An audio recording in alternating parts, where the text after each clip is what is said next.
Hi, I'm Dylan Cox for secondsout.com, and I'm here with Luke Campbell, Olympic gold medalist and now professional fighter with Matchroom Sport. Luke, congratulations on turning professional. How do you feel to be starting this new chapter of your career? Yeah, I'm very excited. It's something I've always wanted to be as a young lad. I wanted to be, a professional boxer. And obviously when I go into something, I go into it 100% committed. And if I didn't feel I couldn't achieve to be the best at what I can do, then I wouldn't do it. So my aims, my long-term ambitions is to be world champion. Like every other boxer wants to be.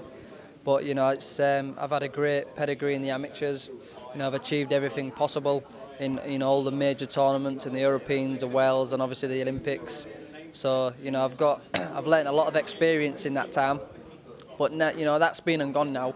Now I'm looking towards the future, but I'll be taking one day at a time, and I'm just excited to start this new journey. When you won your European gold medal back in 2008, after that you had about a year out for a while and you were recovering from injury. Through that period, did you ever think, oh, I might not make it, or was the Olympics the sort of the light at the end of the tunnel for you? Yeah, well, that moment in time in my career, all the way through 2009 to the beginning of, to halfway through 2010 really, was a very hard time for me. I had a lot going on in my life, hand injury, new coaches coming into the setup that didn't like me for whatever reasons and just didn't get on.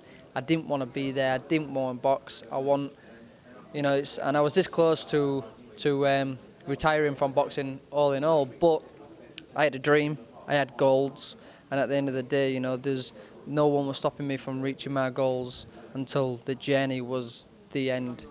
So I kept on training as hard as possible. And it revealed in the end, as I got there, I did it, I achieved my goals, and I've got that strong mindset. I believe in my ability. I'll just keep working hard and keep doing the same thing I've always done, and who knows what's going to happen in the professional ranks. As an amateur, you had that international amateur style down to a T. It's quite a high guard, and it's slightly different now to the pro game because they've sort of gone quite far apart. But you were boxing at a very high international level for a long time. You said so yourself at the press conference. Are you concerned that you might have to adapt your style to suit the pro game? Yeah, obviously there is changes and a slight adaptations that need to be made. Because you're boxing 12 rounds. You're not boxing 3. The thing was about the amateurs, the styles and the point scoring changed all the time, so you had to adapt quite often. And again, I'm going into the pro ranks where you're going to have to adapt to their style, and I believe if you're good, you will adapt. And I'm excited to be able to do that. Every time I go into the gym, I want to soak up everything possible and learn. I've still got lots to learn. You're never a finished article. Every time I go in the gym, I always believe I can come out learning something. So yeah, I'm excited about it, and just can't wait for this journey to be. I'm anxious to see how I'm going to be in there, and to see how the fans are going to react to it as well. Were you not tempted by World Series boxing, because that's maybe a good way just to dip your toes in the sort of no head guard, sort of the professional waters? Was that a realistic option for you, especially with AIBA professional boxing coming along this year? I mean, for me, this was the number one option for me. All the kids in the World Boxing Series, I've beat them all. In the Europeans, in the Worlds, in the Olympics. So it's the same usually lads that go in there. But watching the World Boxing Series and seeing the lads do it there, again, I'm going into the pro boxing world on a massive platform, boxing under Sky Sports, which is fantastic. So yeah, obviously it's going to be a bit nervous, different, no head guard, no vest. But I've seen all the other lads there that have taken the ropes from the amateurs and gone in and been very successful at the professional game, and there's no reason why I can't be. I train hard, and we'll just see what happens. As I take one day at a time, and what will be will be. A lot of people must have been vying for your signature on the professional contract. Obviously, winning an Olympic gold is the pinnacle of amateur boxing. Some of your former GE teammates have obviously turned pro. Tom Stalker's with Matchroom, and you've got a go-go with Golden Boy. Did you speak to those guys before you made a decision? These two guys are my best mates. You know, I've travelled the world and had some heart-to-hearts with Anthony Ogogo and Tom Stalker. You know, and it's nice to see my close teammates now taking their own path in life. You know, and what their decisions that they made was the best for them, and you know that's exactly what I've done for me. You know, we've all got our own paths. Our decisions are all different, but you know, if any of them two won a world title tomorrow, I would be the first to ring up and congratulate them.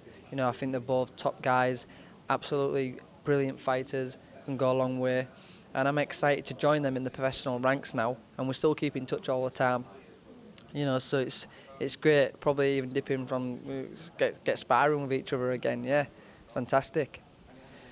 How much does winning an Olympic gold medal change your life? I mean, you've gone from boxing in relatively small audiences around the world in international competitions to boxing in front of 10,000 in the XL, and then going home and being a sort of superstar. Has it really sunk in yet, and has it made some big changes in your life? Yeah, it has sunk in, but it's weird because I've done the same thing now for the last 13, 14 years, and one tournament changed it all. But that was the only tournament that needed to be right. You know, it's and everybody who are boxing the Olympic Games, I beat convincingly. You know, so I was doing something right, and it was weird that I can go back, and I'm very proud, and I can live with this for the rest of my life now, that I've made Great Britain proud. You know, and I was proud to see the country come together in the Olympic Games and really get behind us, you know, and that was fantastic. Everyone got together and supported their own, and, you know, making my city proud, making Great Britain proud was an absolute honour for me. And there's no other Olympics that's ever gonna come close to the London Olympics for me.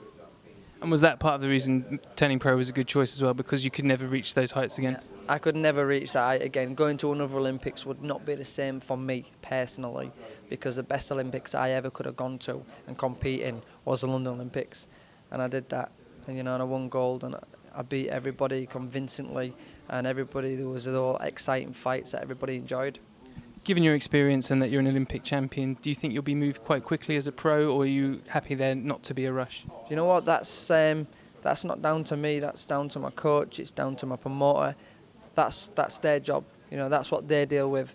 I deal with training as hard as possibly can, and when I get in the ring, whoever's in front of me is in front of me. You know, I don't want any say on who I'm boxing. I just get in there and do the boxing, and hopefully putting some great performance in and entertaining the fans. And just finally, have you any word on who you might be training with? You know that your former amateur coach and the club has gone a pro-am route as well, so there was speculation that you might go back and train with your original amateur club, or have you not made a decision yet? You know what, it's something that I'm going to start looking at now, because I don't know what I want to do as a coach-wise. You know, I'm just looking at all options. I need to assess all my options to see who's going to be the best for me. Yeah, so that I'm here, there and everywhere actually at the moment, just dipping in and out of every gym, club. You know, but it's good because, you know, I'm still learning, and